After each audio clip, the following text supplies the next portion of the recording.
Hi friend, I am Lee Keckner. Welcome to day number 21. Woo, that's a nice number.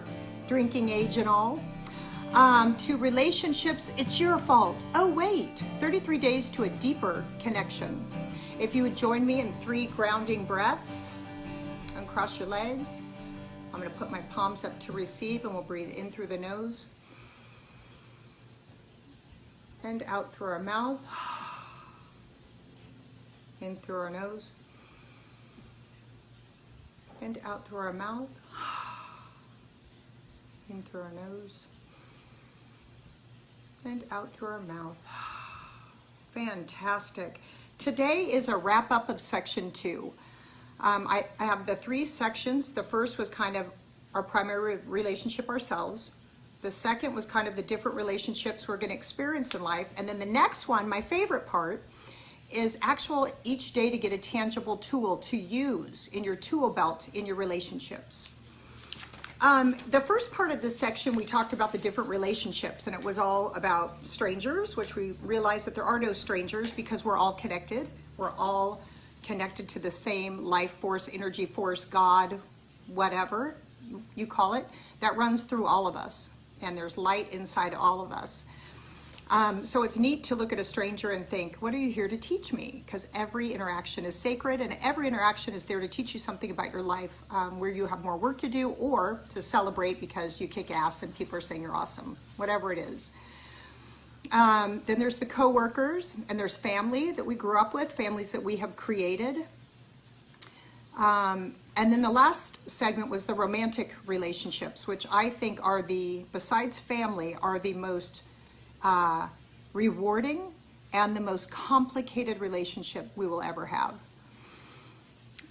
We talked about why we choose who we choose, and we choose them at first because we're attracted to them, because there's something in them that gets us and gets us our heart connected, and God gives us that grace period to connect in a deep way.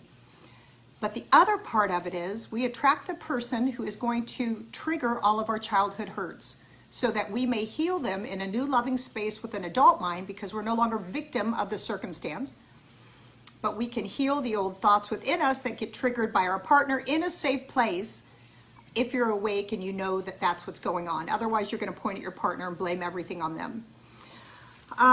We talked a little bit about Eckhart Tolle, what he calls the pain body, which is all of the hurts from your childhood that never were resolved. Those still reside inside of you. He calls it like a living entity that takes you over from time to time. All of a sudden when you're screaming and somebody could say, why are you mad? I'm not mad! Like you're literally being run by this pain body because it got activated.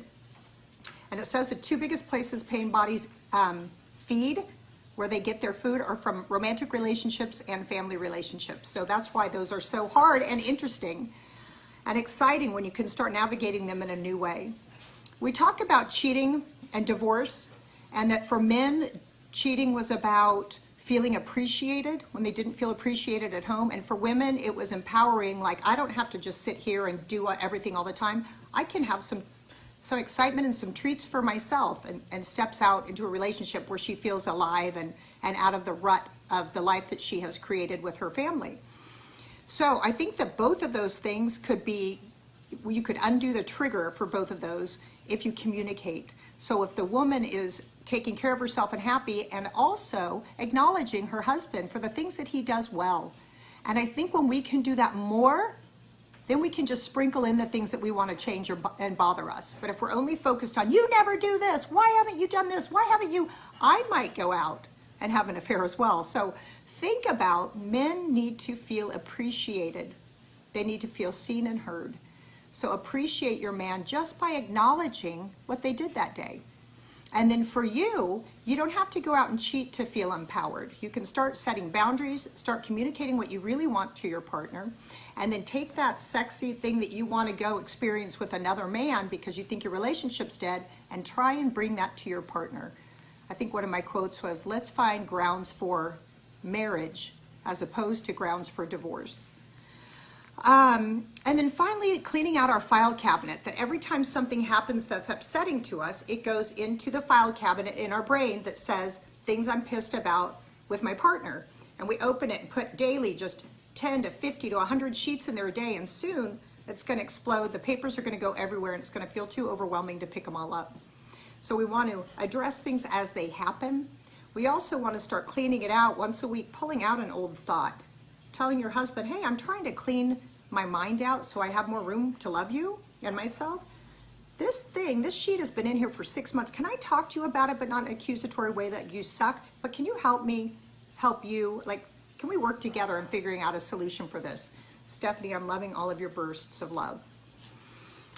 Okay, you guys, the next segment is tangible tools. And I love it so much because when we get in a funk, it's so great. Like if you want to jot these down or make a list of them, you can refer to them, or you can make a little laminated sheet and go, oh, I have 10 tools I can use to assist me in this relationship right now. And most of them you can use for all relationships, including strangers or the barista at the coffee shop.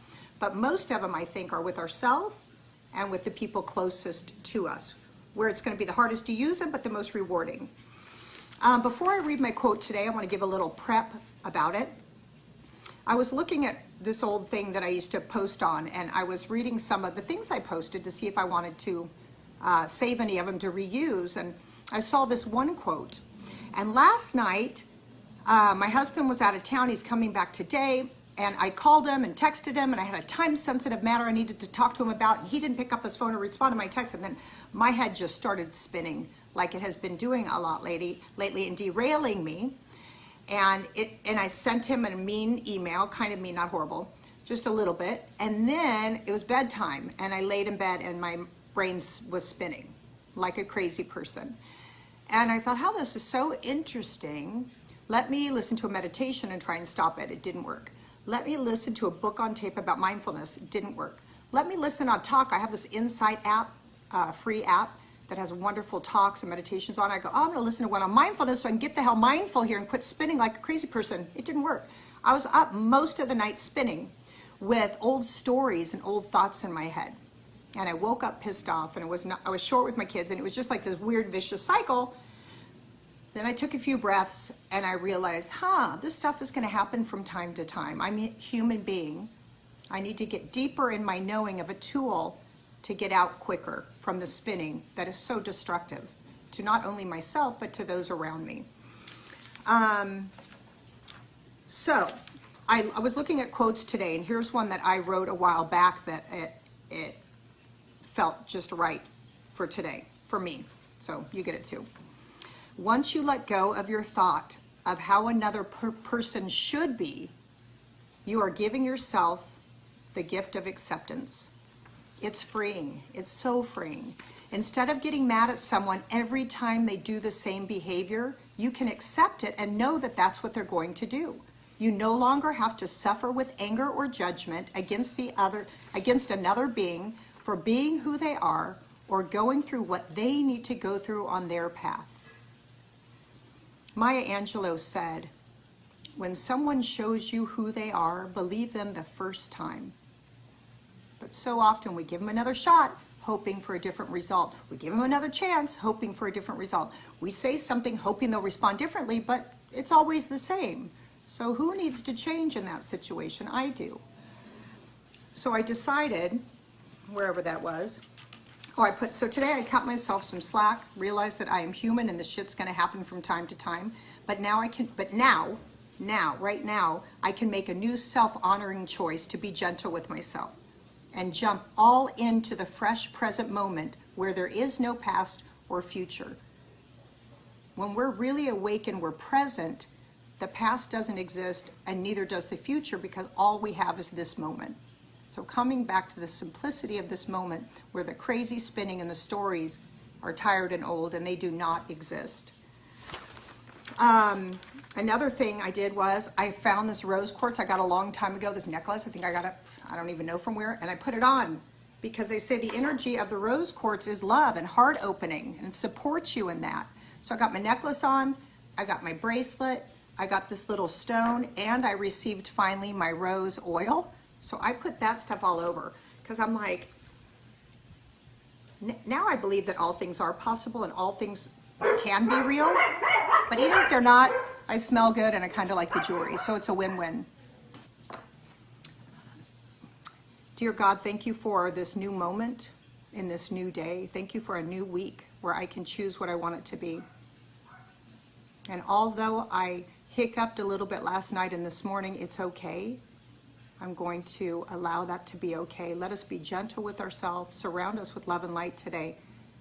Just let us feel your love come through our body and hold it near our hearts. I'm so grateful for this process and all the people watching, and for my husband who continually shows me the work that I need to do. Amen. Thank you guys so much for joining me today. Tomorrow's day 22. And that's it. Oh, this kind of makes a heart a little bit, my crystal. A jagged heart. Okay, I'll see you guys tomorrow. Thank you.